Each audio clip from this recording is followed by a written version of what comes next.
Start the recording.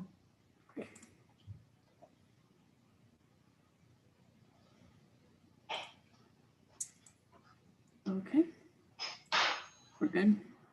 Good to go. Thanks, Cody.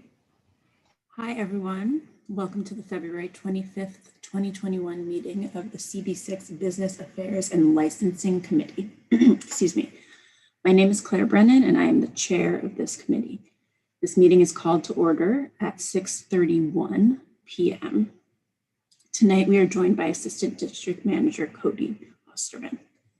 Members of the public, you can raise any questions or comments that you have through the Q&A feature of Zoom. If there is time following the committee's discussion, we will field questions from the public.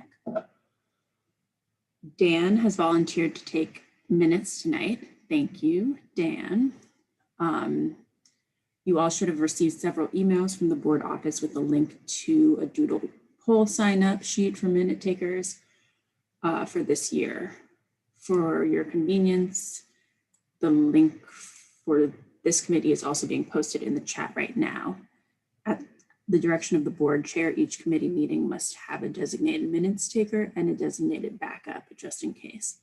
To eliminate the guesswork, make sure that you volunteer for as many slots on the doodle sign-up sheet as you can. If more than 2 people sign up for a particular month, the office will make sure to distribute the duties equitably and will let you know in advance which months you're due to take minutes. If you have not already filled out this form, please do so right away. It is currently in the chat, so now would be a good time to fill it out. We will now take attendance by roll call. Cody, will you do the honor? Sure. Kyle Athide. Present. Matt Bondi. Claire Brennan. Present. Dan Devine. Present. Jeannie D'Onofrio. Present. Charles Fernandez. Paige Judge. Present. John Keller. Present. Anton Malner. Present. Kevin O'Keefe. Present. Frank Scala. Seema Shah. Present. Susan Steinberg. Present. That's 10 members present, and that is a quorum. Wonderful. Thanks, Cody. The agenda for tonight's meeting was distributed ahead of time by the board office and appears on the screen before you. If there is no objection, we will adopt the agenda as stated. Members of the committee, if you object to adopting this agenda, you may raise your hand through Zoom.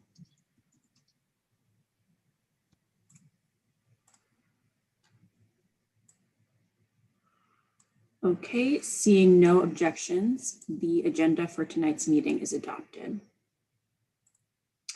Now we have to adopt the minutes from last meeting. The minutes from the January 28th committee meeting were distributed ahead of time.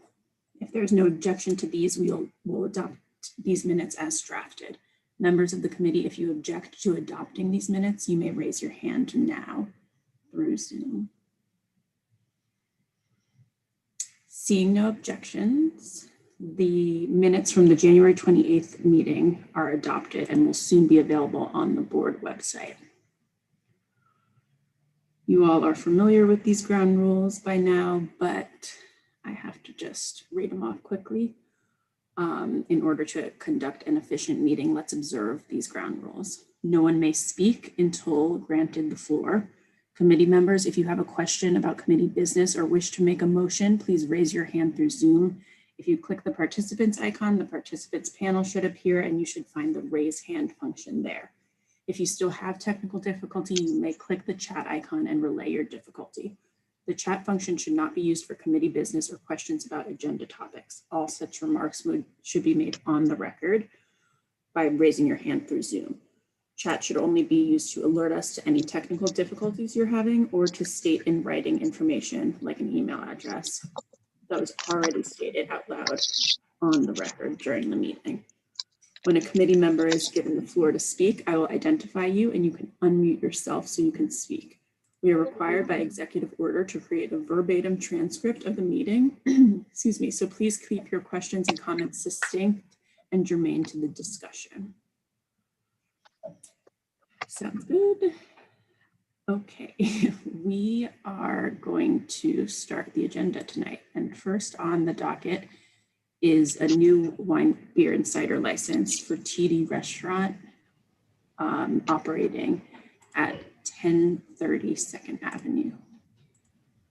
Who is there? Claire, Yep. items 1 and 3 on the agenda are applicants represented by the same attorney who I've never responded to a series of emails about attending. I was hoping that they would by the end of business today, but there are representatives for items 2 and 4 on the call. Okay, thank you, Cody. So we'll go to item 2, which is a new on-premises liquor license for SS2 Inc., which is operating at 275 Madison Avenue. So is that Danny? That's me. Great, good to see you. Thanks for being here tonight. Yeah, thanks for having me. Do you mind just walking us through your application? Sure, not at all. So I'll give you some background. I have a beer and wine license currently in my restaurant in Sunnyside, Queens. It's called Samita's El Tigre. It's been there for about 6 years or so in good standing, never had an issue. I have a full liquor license at my other location, which is the first location of what will be at 275 Madison. And again, that's at 30 East 23rd Street, Somersault. That's at Madison and 23rd Street. We've been open for about a year, a little over a year, opened in December 2019 with a full liquor license. Never had an issue. And now we're expanding to 40th and Madison at 275, hoping to get another full liquor license. Thank you. Do any committee members have any questions for Danny specifically? I see Kevin has his hand raised. Kevin? I don't know if you have a photo of that. That's a not a residential building. That's a corporate building, correct? It is, yeah. It's a commercial building. Okay, good. Hours? 11 to 10. Okay. Thank you. Sure. Oh, and to give you a little bit more information, the business itself, it's very much a lunch business. However, we do a lot of California style Mexican food. And in my experience, customers are always asking for margaritas, which is why we're applying for this license. But we don't have any plans to go late night or anything like that. Thanks for that answer. Susan also has a question. Go ahead, Oh, Susan. thank you. Danny, my question is kind of general. In this day and age of the pandemic, how is your business actually doing? Are you able to support a business? Yeah, you know what? The pandemic hit 3 months after we opened, and we were hitting some really great strides for the business. And, you know, it was tough. March was really difficult, but April, May started getting a little bit better. And I'm really under the school of thought of, if you just keep on going, if you just keep on trying, everything will be okay. It'll work itself out. And we never closed, not a single day, either in Queens or on 23rd Street. And it worked out. I mean, the people got to pay their bills. The staff paid their bills. They fed their kids. And if we could just accomplish that, that was enough. But luckily, you know, we persevered and things picked up. And now we're in the position where we got over the hump, and we're able to open up a new location. So thanks for asking, but yeah, we're just pushed through and made it happen. Great. Do you have outdoor? I mean, how does it work? What's your capacity? What's your seating capacity? Right there, we're looking at around like 12 to 16. It's quite a small spot. And I'm using most of the space for a queue because it's very much a lunch spot. Outdoor dining there, the landlord has approved like 6 to 8 seats on the sidewalk. assuming the city would approve us. But curbside dining, there's none available because there's a bus stop that runs the length of Madison between 39th and 40th. Right, okay. Thank you. Sure. Great to hear that you're doing well and expanding. Thank you. Any other committee members have questions? Oh, thanks. Cody's pulling up the street view of the location to orient some folks.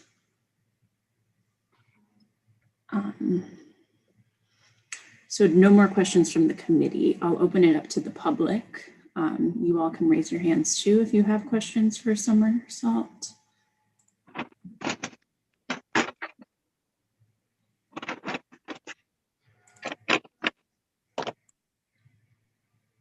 I'm not seeing any questions from the public either. Kyle? I'd like to make a motion of no objection. Second. Great. Does anyone object to this motion? Speak now.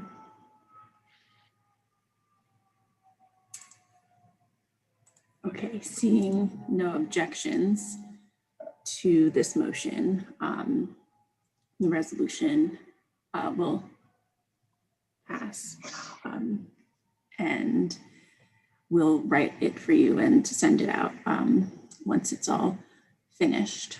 I'm wondering if anyone wants to write the volunteer to write the resolutions that we come up with. Did we vote on it? Today. Sorry, what was that, Kevin? Can we vote on it first? Do we have to take a full vote, or can we just have people code? I thought yes, last week or last month we were just. Oh, okay. I just want to make sure. That's a good question, though. Yeah, last month you moved towards exactly what you just did. So seeing if anyone had any verbal or hand raising objections rather than a roll call, though we can call the roll if you'd like. No. And I just want to make sure. So that's across the board with all committees that we can. All right. I'm good. Thanks. It's good. I hate to be a cog in the wheel, but I thought for the resolutions, you have to indicate how many votes were for, against, abstain, and abstain for cause.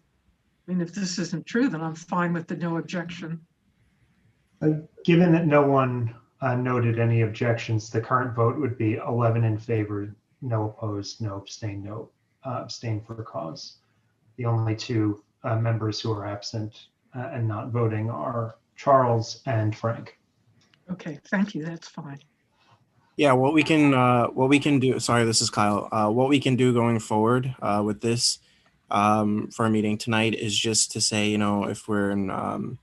Someone makes a motion, there's no objection, and then the chair of the committee can say, okay, this resolution will pass unless anyone objects or abstains, raise your hand or something like that. Just so we can account in case someone does want to speak up about it. Is that okay with everyone on the committee? I'm totally fine with taking roll for this. That's fine. Okay. Thanks for the question, though. Now getting back to my question, will anyone volunteer to write these resolutions? Care of it. Okay, thanks, Jeannie. Great, thanks, Danny, for joining us. Best of luck. Yeah, my pleasure. Thank you. Continued success, and we're looking forward Thanks a lot. to seeing you once you're all set up.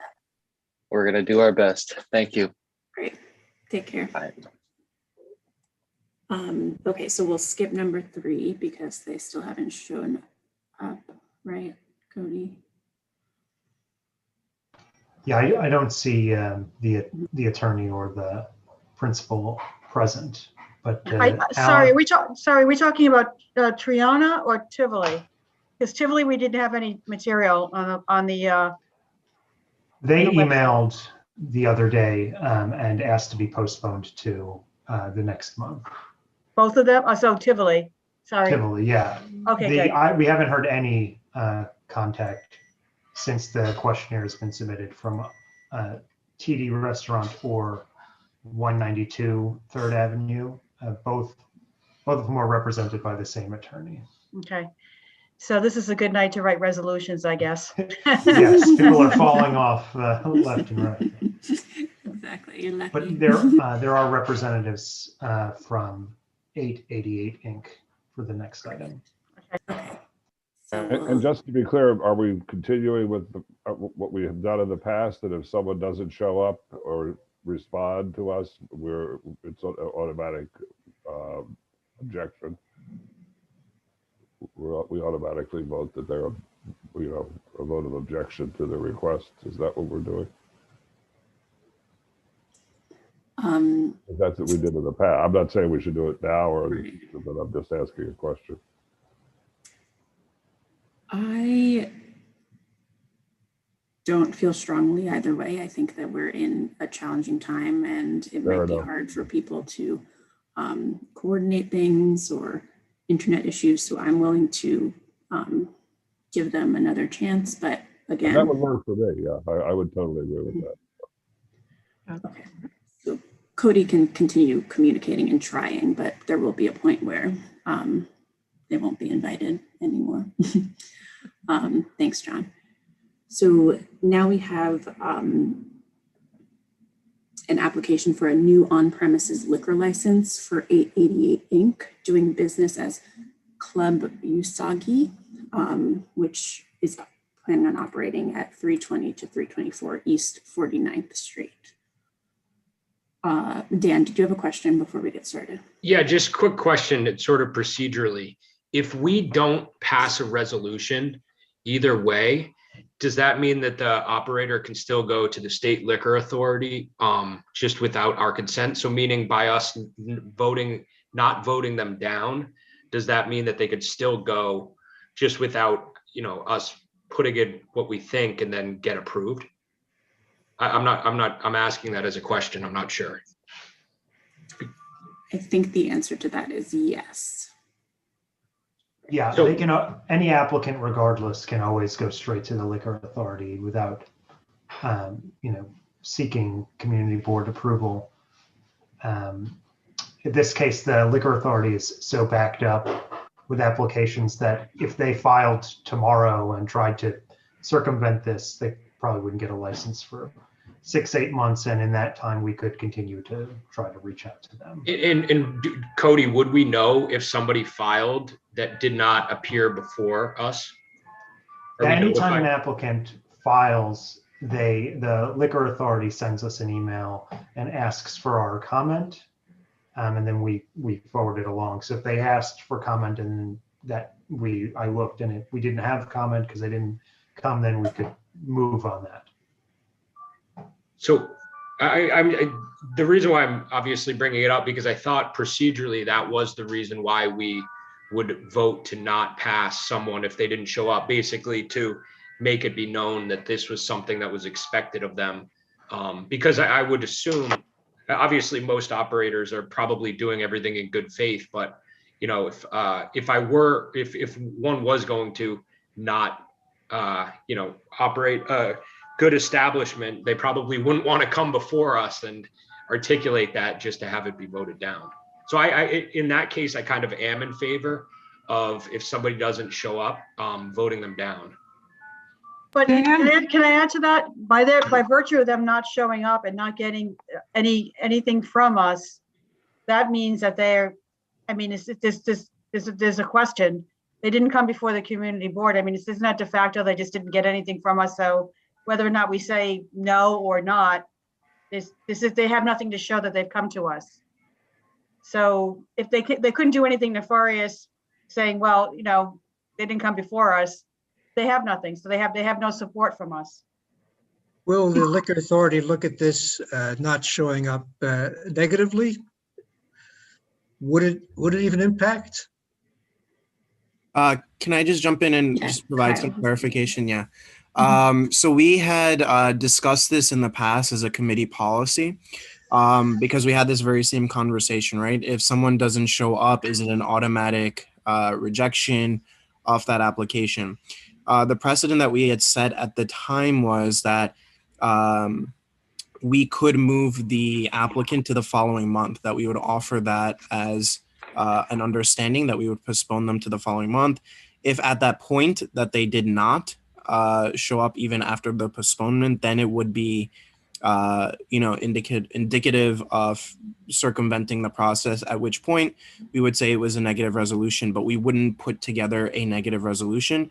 As Cody mentioned, we would go through the process of when the State Liquor Authority reaches out to us about any comments, we would say, we cannot support this applicant because they did not appear before us and speak to the public or to the committee. So that's as it is now. So we're not, as far as I know from the chair and from assistant district manager, I'm not sure why they haven't shown up. We built in this sort of, understanding because, things can pop up, and especially in virtual world, things might pop up. So we can, it's up to the chair if we want to, as a committee, postpone them to the following month. And if they're still unresponsive, the chair can then take action as Claire would like to. Well, tonight is Purim. Maybe that's the reason. Perhaps, yeah.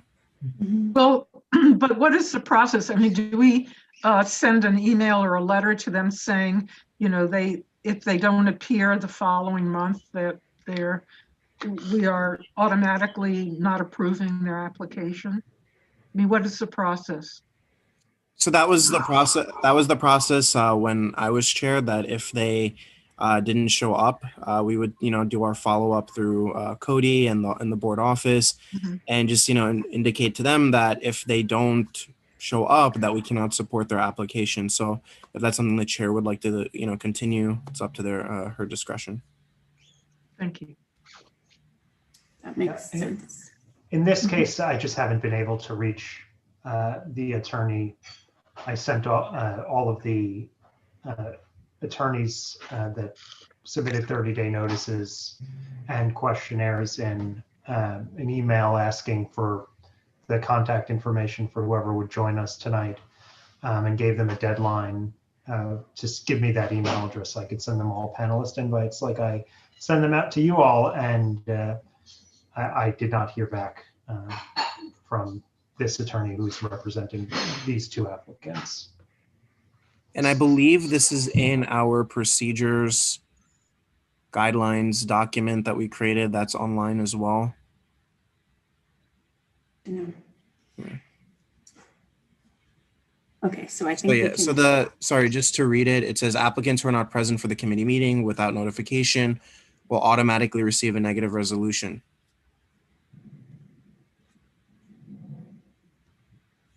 So, John, I think you were muted if you were trying to say something. No, that's just what I thought. That's why I was asking, but these are unusual times, as Claire pointed out, so I'm happy to, let them slide for a month. I mean, we've got to be understanding, but what Kyle just read is what I remember. Yeah. And the practice that we had used was to postpone them 1 month, like a grace period.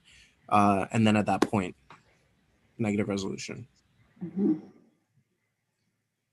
Okay, so let's continue with that for now, especially during these times, and I'll be sure to update. Well, you'll see them here next month, hopefully, but if not, we'll give you a little update on the communication that we have or haven't had with them. But we are very grateful that someone from Club Usagi is here, and it would be great if you all could walk us through your application now.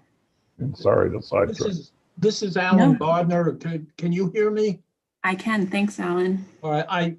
My name had gone up on the screen without any video, but at least I'm unmuted now. I'm not sure why my video is not up there. It's okay. Video is not a requirement. I'm glad I can hear you. The owner of Club Usagi is here, and his picture is on the screen. Yes. Tomoaki Kishi. Hi. Yes, we can see him. He's the sole owner, and Okay. we'd be glad to respond to any questions you have. I guess I should tell you this is going to be a Japanese restaurant with I think a capacity of about 55 46 seats and a small bar. And there will be a relatively upscale Japanese menu, I think. And Mr. Kishi can tell you about that. Hi, my name is Tomoaki Kishi, and I'm a president of the 888 Inc. Let me explain about my background. I used to have a liquor license at 57 Great Jones, NoHo in Manhattan. It's called Bohemian Restaurant, and it's still existing, but I was doing some new business, so I was out from my partners. They still run the business, and they do the great business, even this Corona situation. And now I want to try new business. And this Club Usagi has been business last 30 years. And previous owner of this Usagi, because of the Corona situation, she cannot handle it anymore. So she went back to Japan.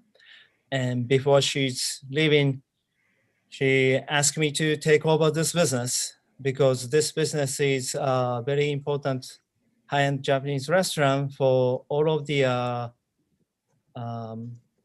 big Japanese community groups like UN,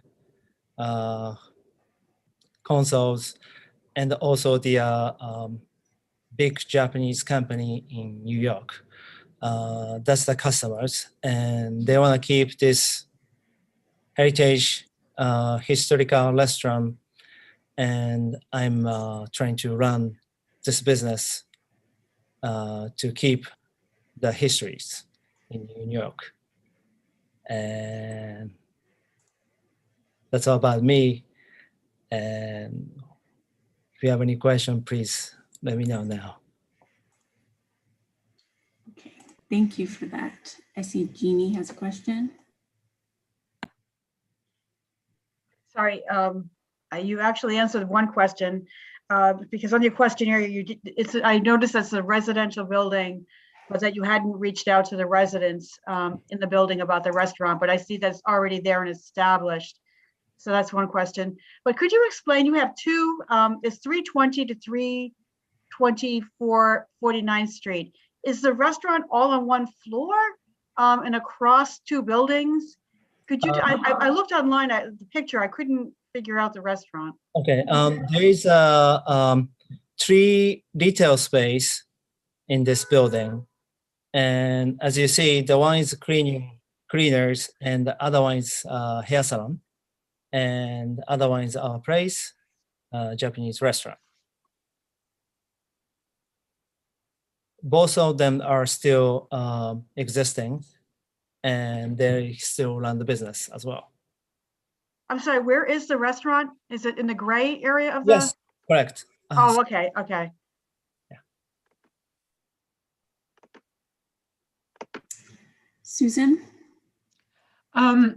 Mr. Kishi, you mentioned that it was high-end Japanese, mostly for Japanese clients. If I come in, will I enjoy myself? Of course, of course. I didn't mean to this service. This restaurant is only for the Japanese people. Because of long time history, a lot of company president, even new president is coming. They keep using this restaurant for the meeting and having the customers, not just for the Japanese. It's more than Are you going to be serving puffer fish? Yes. Yes. And I'm sorry, how many seats? What is the capacity? 46 seats and capacity is 55. Okay, thank you. Thank you. Do any other committee members have questions? Thank you both.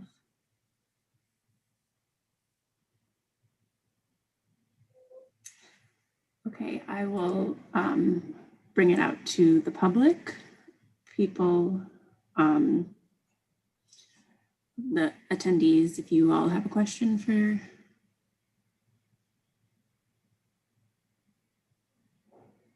I don't see any here either. Oh. Daniel has a Yeah. question. Yes. Yeah, just a quick question. Is there a sign, is there a law where there needs to be a sign? Like with the actual name of the establishment?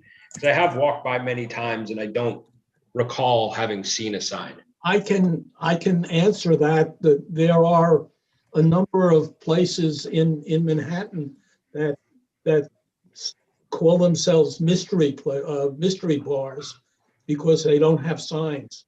And the sign is not required. It's obviously very common as a way of attracting business. But sometimes some people feel it looks almost more exclusive that you know this place and you're going to go in and there's no sign there. Thank you.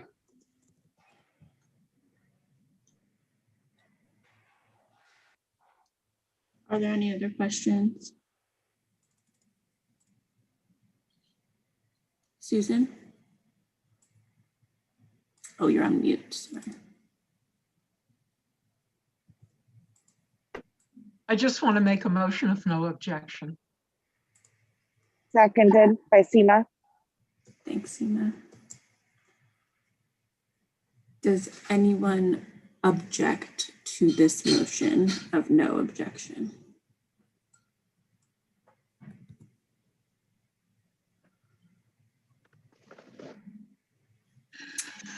Seeing no objections, this resolution has passed.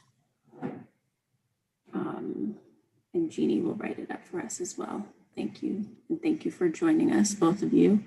Thank you. We'll be in touch and best of luck. Thank you very much. I appreciate. Congratulations. Thanks for the puffer Thank you. fish. Take care. Thank you. Oops. Okay. Now we are lucky to be joined by Matt Shapiro, who is going to talk to us a little bit about the passage of City Council 1116. He has joined in the past, so some of you might be familiar with him, and we're really grateful for you joining us this evening. I know there's a lot going on, so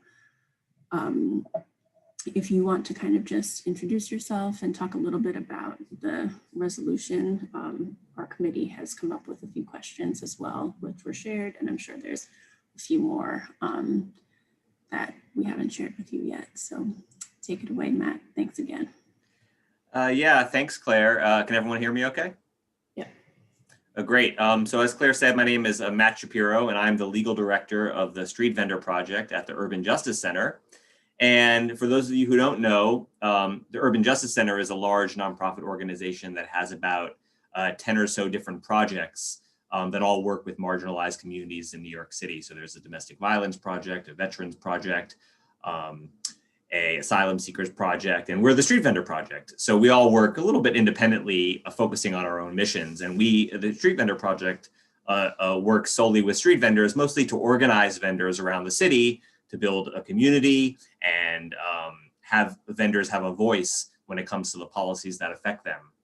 So it's a lot of community organizing, but we also provide services, mostly legal services, to our members when they need help, such as understanding all of the rules or regulations, representation in court if they receive fines, and basically help with licensing and permitting and navigating the systems of New York City.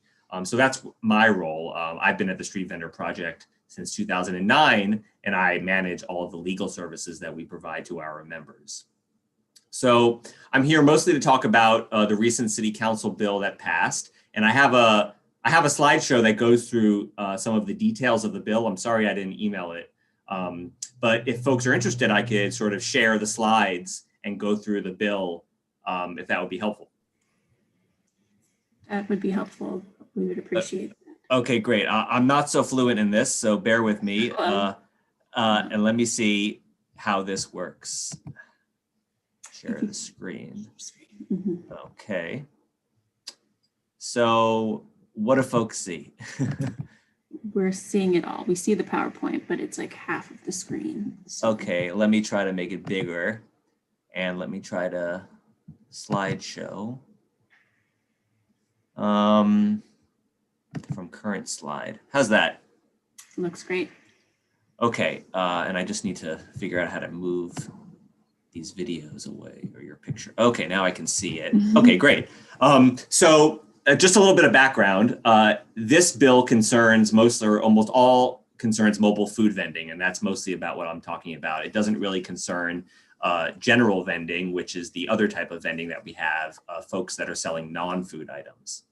So as a ways of background for folks that don't know, if you want to be a mobile food vendor in New York City that is selling food from a cart or a truck, you have to have two things. You have to have a mobile food vendor's license, which is an ID card with your picture on it, issued by the Department of Health.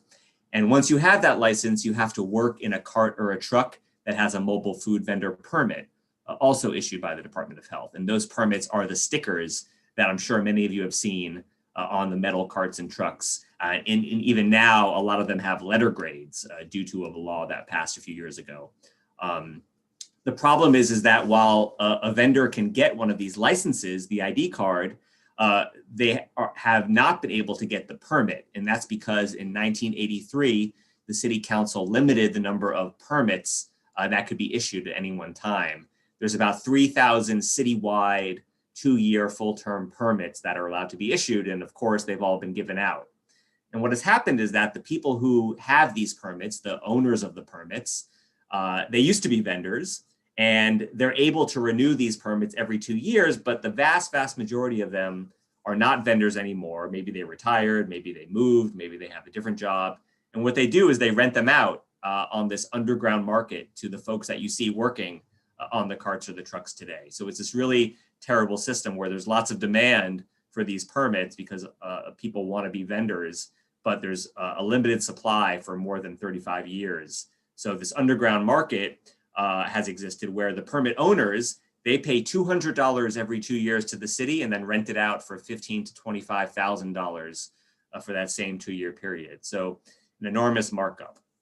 So for years and years, the Street Vendor Project and other folks have been advocating for the city to change this by issuing new permits. Recently, the city council passed a bill that would do just that.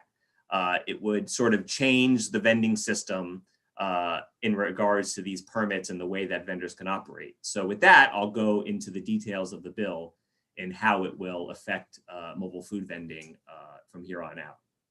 So the bill, the main part of the bill will issue additional permits, and it's a little bit confusing because these new permits are going to be called supervisory licenses. Although they're called supervisory licenses, they're going to have the same effect as the current stickers, those permits that are on the cart.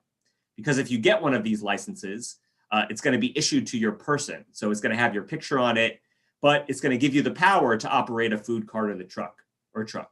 So the reason they're changing it is because the city decided if they just started issuing permits the way they did in the past, it's possible that many of the people who got these permits would just continue to rent them out and perpetuate this underground market. And that's not something that anyone wants. So the city decided to now issue these licenses to a person. So it's going to have your picture on it. You won't be able to rent it out, obviously. And if you want to get one of these licenses, then you have to work on the cart or the truck. So that's a big change. Right now, those permits that are on the cart, they're issued to somebody, but anyone else that has a regular mobile food vendor license can work on the cart or the truck. There's no connection. So if you get one of these new supervisory licenses, you have to work on the cart or the truck. You have to be there at all times, so you won't be able to rent it out. So starting next year, July 2022, the city will issue 400 new supervisory licenses every year for 10 years. So the price will go up. It's going to be $1,000 for the 2-year period as opposed to the current $200. There still will be a sticker that you get on the cart or the truck because the health department has to inspect that cart to make sure it follows all the health code regulations, but it will likely look a little bit different. So for a while, there's going to be 2 separate systems that are going to be existing. They're going to be the old permits, the old stickers with the people that are working, and then there are going to be these new supervisory licenses, which will be an ID card that will allow additional people to work on carts or trucks. I said for a while there'll be two systems that exist, and the reason is that even though it's a terrible system that exists now, there are thousands of people that rely on it. So you can imagine someone might say, oh, well, why don't we just make all of the permits supervisory licenses? And that will happen eventually, but if we did it all at once, it will create huge disruption to the current ecosystem. All of those vendors that rely on this broken underground market will immediately be out of a job for some period of time. In the future, they might be eligible for these new supervisory licenses, but who knows how long that will take.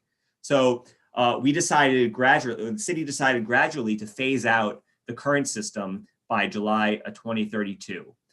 After that time, all of the permits, the current permits that exist and the new permits that will be issued as supervisory licenses will all be supervisory licenses. And this will allow time for the rollout of these new licenses. And hopefully the people that are renting the permits right now will eventually be able to get their own supervisory license. And the way we're hopefully going to make sure that happens, I'll talk about in terms of the priority system that will determine who gets these supervisory licenses. So the current permits, they will continue to exist, but they will turn over before 2032 if the owner of the permit does not renew it. So sometimes, even though these permits are very valuable and the people who own them renew them every 2 years, sometimes people don't. Sometimes people just give their permit back to the city. Unfortunately, sometimes people pass away and their permit goes back to the city. So any permit that goes back to the city between now and 2032 will automatically turn into a supervisory license. And then in 2032, when all of these current permits are up for renewal, it's staggered, they're not up all at the same time, but over a 2-year period, they all will be up for renewal after 2032, and they will all transition over to the supervisory license system, where the person who holds it will have to work on the cart or the truck. So starting next July 2022, 400 new supervisory licenses will be issued every year. 100 of them will be citywide, which means they can be used in any borough, including Manhattan, and 300 of them will be for outer borough designation only. And this was designed to make sure that the new carts or trucks are spread out throughout the city and not everyone's rushing to Manhattan. So how will we decide who gets the supervisory licenses? So there's different priority groups, and the idea was to make sure that the first people that should be getting them are people that are actually vending, because those are the people that have been sort of suffering through this unjust system for many years. And there's also the added variable of the waiting list. There has been a waiting list for mobile food vending permits since 2007 when it was closed. So we have to give those people some priority also. So there's sort of a hybrid system. The first group of people who will be eligible will be people who have been on the waiting list since 2007, but have also had a mobile food vending license since March 2017. That's a way to ensure that people on the waiting list will get priority, but also people that have been working as vendors get priority. The second priority group are people on the waiting list, but maybe they have not had their food vendor license continuously since 2017. Maybe they just got on the waiting list because they thought it was a good opportunity, but they have some other job. So those people are on the second tier of priority groups. And the third priority group are vendors who have had a mobile food vendor license since March 2017, but they're not on the waiting list. The waiting list was closed in 2007, and there are many people that are working as vendors. Either they're working, renting a permit, or they're working without a permit.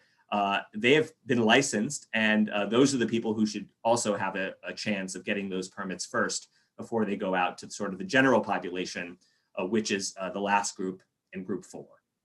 So hopefully the idea is that the permits of these new supervisory licenses will be given to people mostly who are already vending, people who are either working on a cart or a truck with somebody else's permit, or taking a big risk and selling without a permit. Doesn't happen as much sort of in this community district, but as you get into other areas, you might see people selling without a permit. So those are the priority groups and how the new supervisory licenses will be distributed. So the waiting list that was closed in 2007 will be open again for folks who have had a license continuously since 2017. And it's supposed to open no later than January 2022. So all of the people who have been on the waiting list and will get on the waiting list will be able to get an opportunity to get a supervisory license in accordance with their priority group.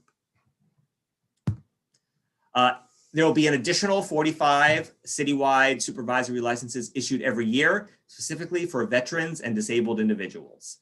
This is because there have always been priorities in the vending system for veterans and disabled individuals, and we want to keep that system in place and make specific supervisory licenses available just for those groups. And these are the priority groups, as you can see on the screen. Disabled veterans who have had a vendor's license since 1991, other disabled veterans, other disabled individuals, and then finally non-disabled veterans. There will also be a new Office of Street Vendor Enforcement, and this will be instituted before September 1st, 2021.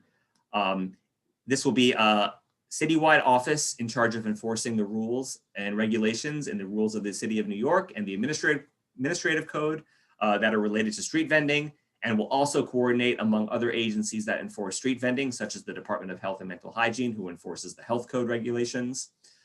It will also focus on outreach and creating educational business compliance programs for vendors, and it's required to have enough staff to inspect 75% of all permitted and licensed vendors on an annual basis. And it will focus its enforcement in areas of high vendor activity and also areas where there are grocery stores. It's unclear whether this office will be housed within a specific agency that exists or whether it will be a new agency, but it is clear that the NYPD will no longer play a major role in street vending. This will be a new civilian office. This was announced actually prior to the bill's announcement over the summer when the mayor announced that the NYPD won't be involved in street vending anymore. And just so folks, this is a policy shift. The NYPD actually still retains the power to enforce any law that cannot be taken away by legislating. It's more of a policy switch. So the new civilian agency will be coordinating enforcement along with the other agencies like the Health Department and the Parks Department, other folks that also do street vending enforcement. There will also be a new street vendor advisory board, and this is to make sure that all stakeholders in the city have a voice in terms of street vending. So the roles of this advisory board will be to review all the current vending rules and to make recommendations to the city council and the mayor. And it also has the power to make recommendations to the city council and the mayor to change the number of new permits or these new supervisory licenses that will be issued each year. So it could recommend that the city council increase the number of licenses that are issued every year, decrease them, or keep them the same. And the Street Vendor Advisory Board will be made up by commissioners of several agencies. It will have 6 members appointed by the city council speaker, representing various interests that you can see here: grocery stores, property owners, vendors, small business community, community organization, and also 4 members appointed by the mayor. So making sure that it's really balanced and able to provide voices from various different groups that have interest in street vending issues. So they will be appointed, they will be term limited because they will be appointed every term by the speaker and the mayor. There are some minor changes to the current green cart program, which doesn't really affect this community board because this community board is not a green cart area.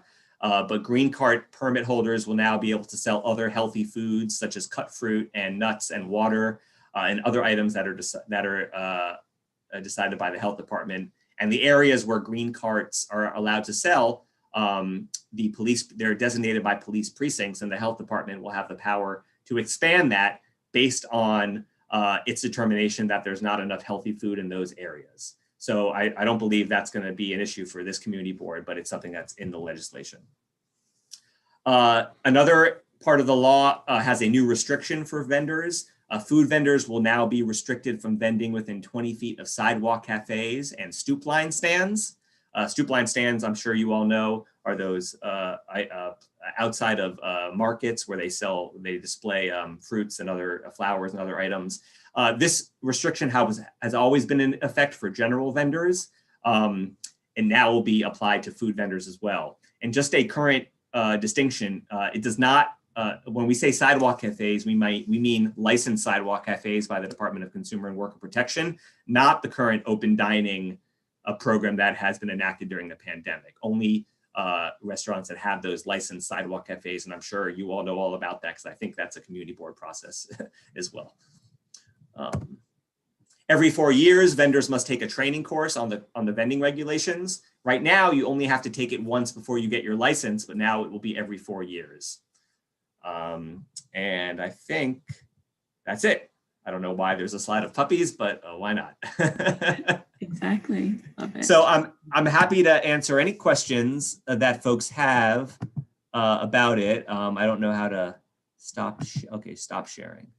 Okay, yeah, I'm happy to answer any questions that folks have about the legislation or about street vending in general. And I will also put my contact information in the chat so people can email me if they have questions.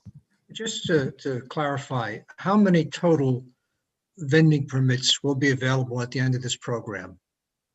So in 2032, when the program finishes, there will be 4,000 new supervisory licenses that exist.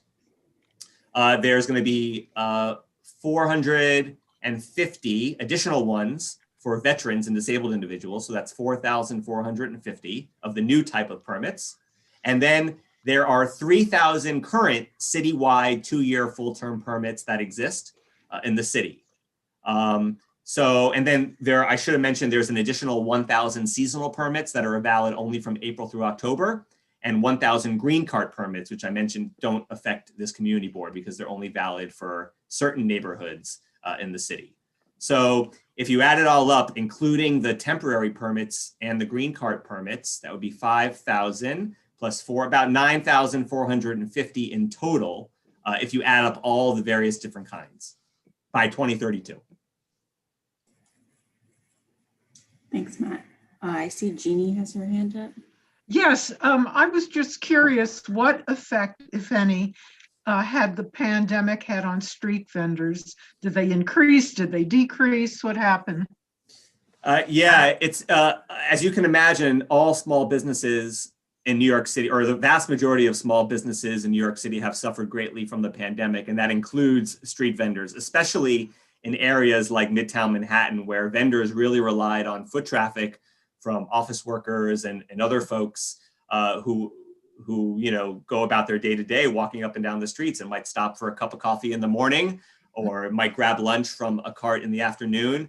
So that has, that really evaporated in the heat of the pandemic. And I talked to a lot of vendors who used to sell in Midtown, and some of them might go out 1 or 2 times a week, but it's really been a significant decrease due to the decrease in foot traffic. That's interesting because certainly the fruit and vegetable vendors that I've seen are doing just fine.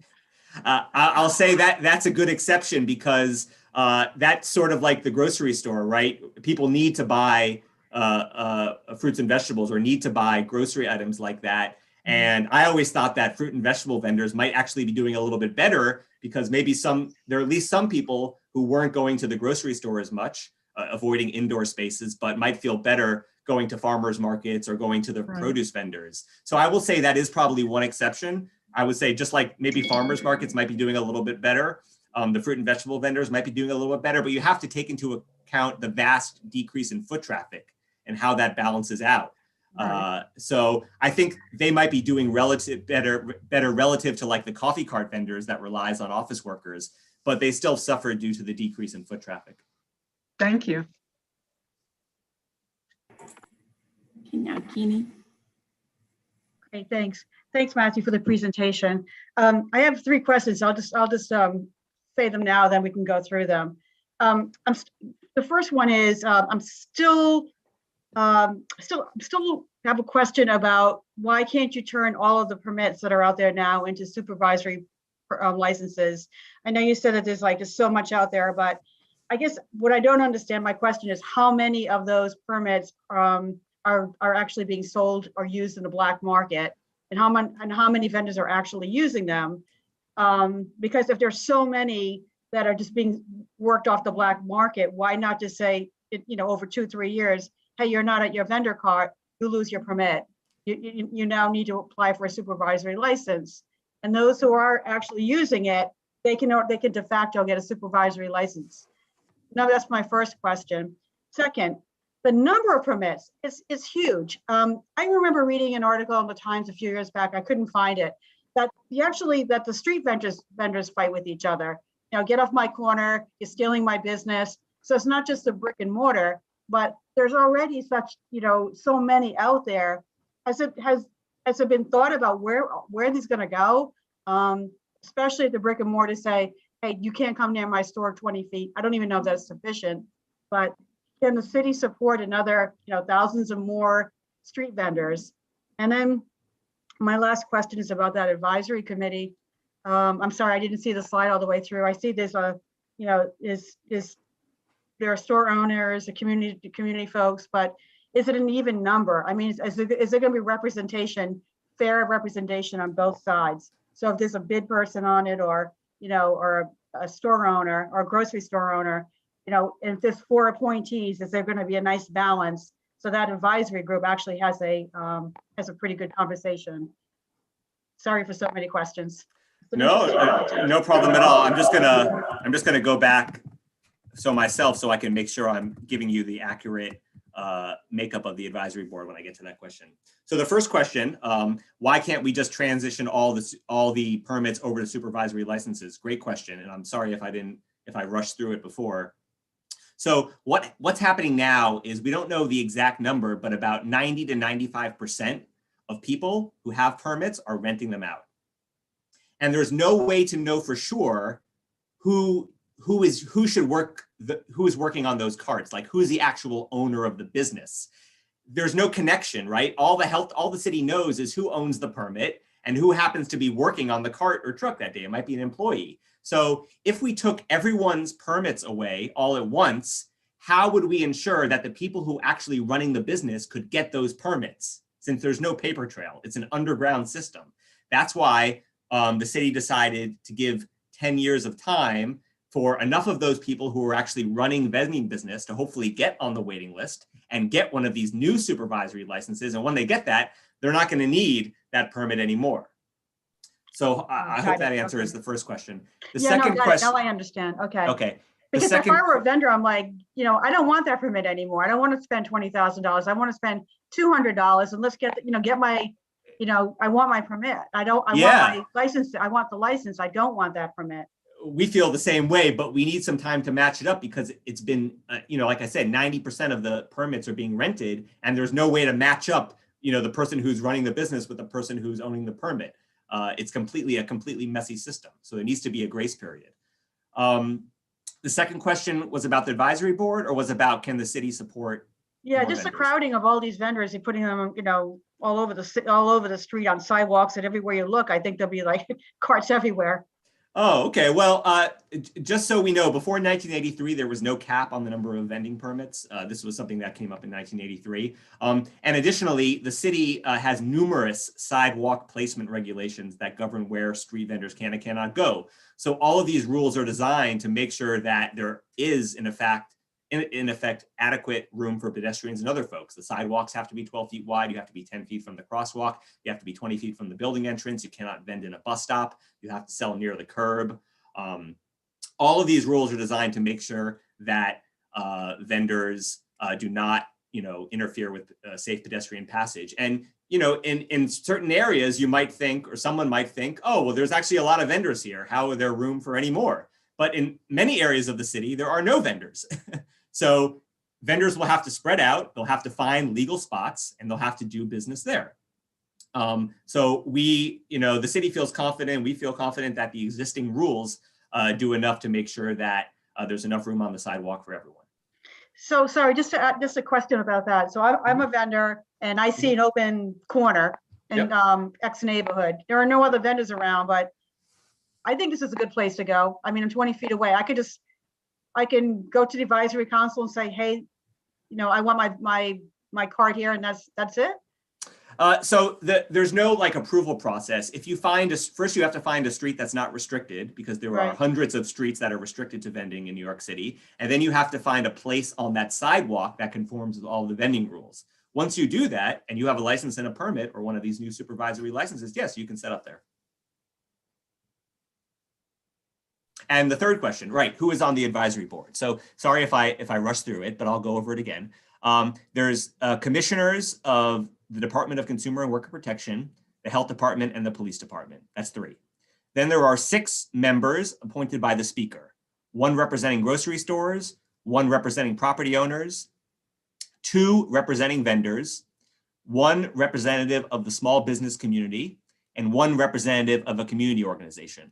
So you've got some brick and mortar and property owner folks, that's 2. You got 2 vendors, and then you have 2 community/small business. So that's pretty balanced, I think, 2, 2, and 2. And then you have 4 members appointed by the mayor, 2 representing vendors and 2 representing the small business community. So then you have 2 vendors and 2 other small business folks. So to me, that sounds pretty balanced.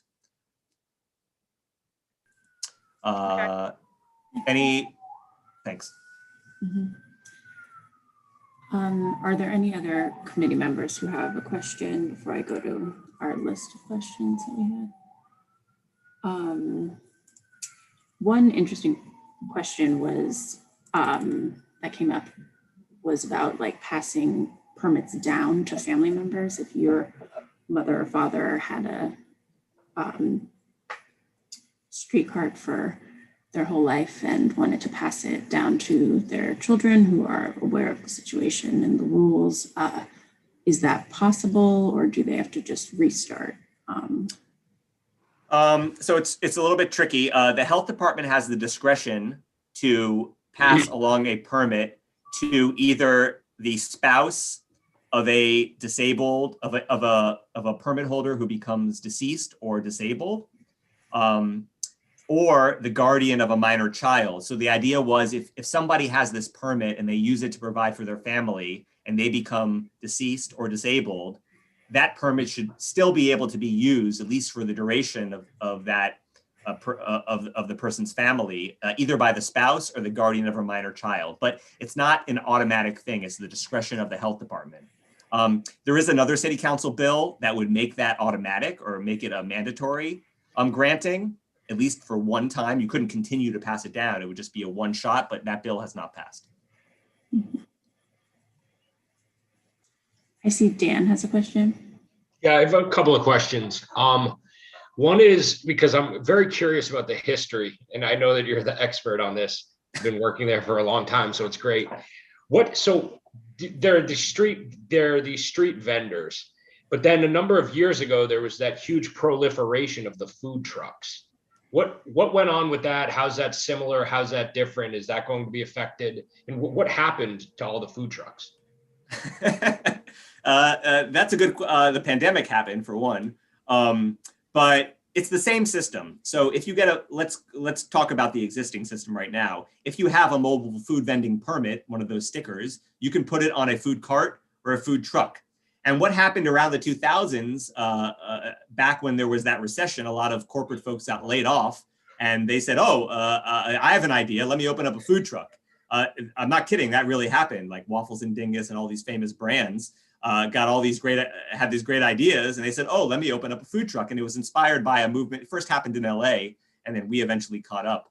And you started seeing a lot of these gourmet upscale food trucks. They weren't additional permits, they were just the existing permits that, to be honest, a lot of these people were of higher socioeconomic status, and they were able to rent these permits or get corner the underground market by paying higher price than sort of the traditional, more immigrant food vendors. And they were able to rent these permits and open up food trucks. What happened to them? A lot of them maybe went out because they couldn't sustain their business model. I'm sure the pandemic forced a lot of them out. But I don't know what happened to each and every one of them. It's just, I remember there was a plethora of amazing food options for like 2 summers, and now it's back to the kebabs and regular stuff, which is still great, but I love street meat. But my other question is about the permit. So you have the whole point is you need to basically have an ID and it's got to be registered to you.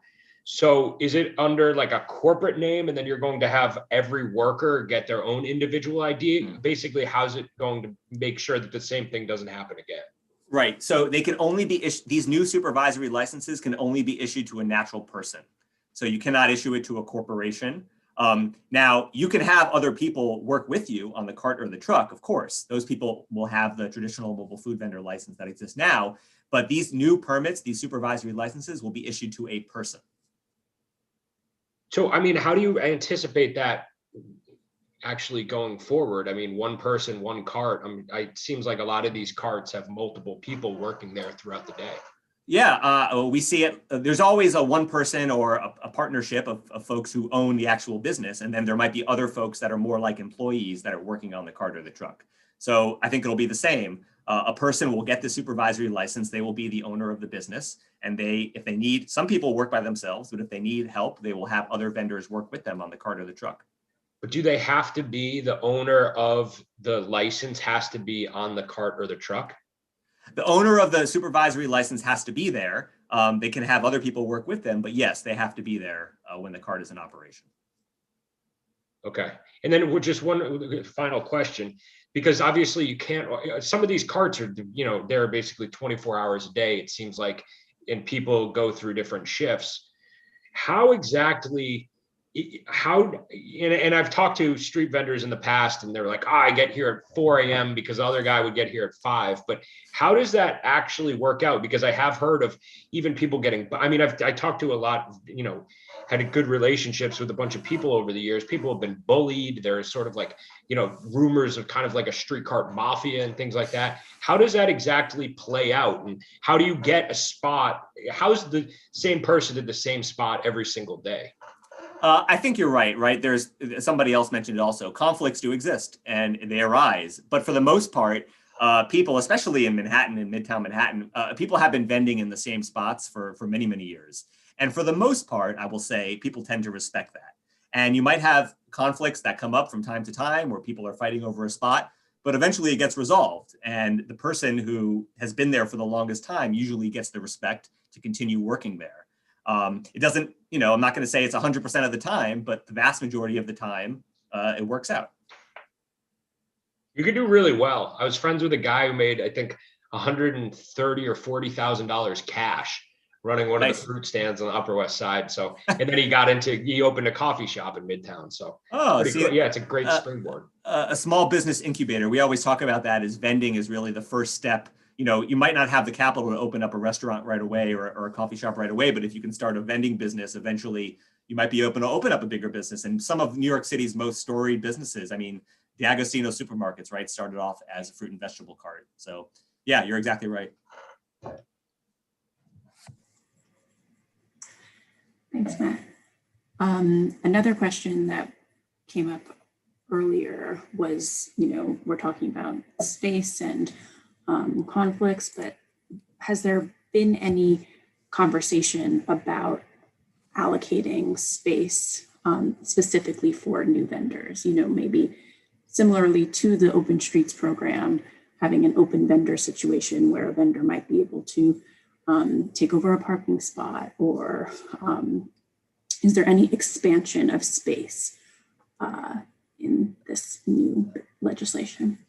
That's a great question. The legislation doesn't specifically expand space, but it does mention that the advisory board will need to look at all of the current vending regulations to see if they are overly burdensome or duplicative, and specifically talks about allocating space for food trucks, because we were talking about food trucks just now. Food trucks actually have it really, really tough because there's really no legal way for them to park.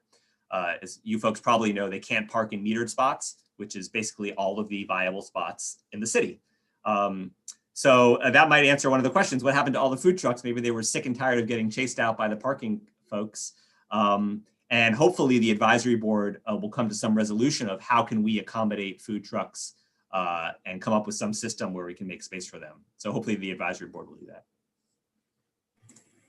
Great, thanks. I have another question, but committee members and members of the public, feel free to raise your hands as well. But just thinking selfishly about this committee, do you anticipate us kind of, or what will our role be moving forward? It doesn't seem like there is really like a application process similar to, liquor licenses that we see, but is there any collaboration or work that you see community boards doing in order to support street vendors moving forward? There's nothing nothing formal, as you said, but from time to time we get correspondence from various community boards, whether about specific vendor issues that they're having in their district. So I would say I would welcome that, whether it's something positive, maybe a vendor is having a trouble or needs some help. Definitely, I shared my email, get in touch with us. Or also sometimes there's some issue where maybe a vendor is taking up too much space or blocking the bus stop or whatever. And we're also happy to engage on those issues as well. It's possible we know them, or if we don't know them, we definitely can reach out and see if there's anything that we can do to help rectify the situation. So I would love there for just be open, continuous dialogue between the community board and the street vendor project with any issues that arise. That sounds good. Are there any other questions? Really appreciate you taking the time this evening, Matt. Yeah, this is great. I'm always happy to chat with folks. Again, don't hesitate, just send me an email. Yeah, I hope everyone's doing well, and thank you for inviting me. Yeah, thank you so much. I don't see any other questions, so we have your email and we'll reach out if anything pops up right after we sign off, as it usually does. But I think that we can move on to my report here. Let me just check. No members of the public either. Okay, thanks again. So I have a brief report, and then I will dismiss us all. But let's see. Sorry. So just when the weather has started to become more suitable for outdoor dining, indoor dining opened up again, as you all, I think, know. So we're looking at 25% capacity of indoor dining right now, and tomorrow actually it will increase by 10% more. So restaurants can fill 35% of their indoor space, and closing time has been extended an hour too, from 10 p.m. previously, and now it's 11 p.m., which is exciting for people who feel comfortable eating indoors, and certainly for business owners having more seats filled. Another announcement that came out recently was that movie theaters can open at 25% capacity coming up. I actually don't know exactly the date of that, but it's happening soon. So I am aware of a resolution that predated my time on the board, but you all put together something in the fall supporting this, and now here we are. There was also the resolution about reopening Broadway, which I haven't heard much traction on. So I might reach out to our electeds just to follow up on that resolution specifically. That's really all I have for the report today. I know we went a little longer than we have in the past few meetings. So if anyone wants to share some old or new business, now is the time. And you could just unmute yourself or raise your hand to share that.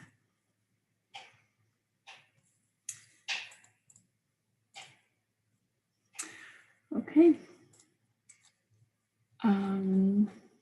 That is all I have. Does anyone have a motion to adjourn for the evening? I so move. Thanks, John. Second. Thanks, Anton. So if there are no objections, no, we will adjourn the meeting. Seeing no further business, this meeting is adjourned at 7:45 p.m. Thanks everyone for coming and for your thoughtful questions. Stay healthy. Good to see you. Thank you. Stay healthy, Bye. stay well.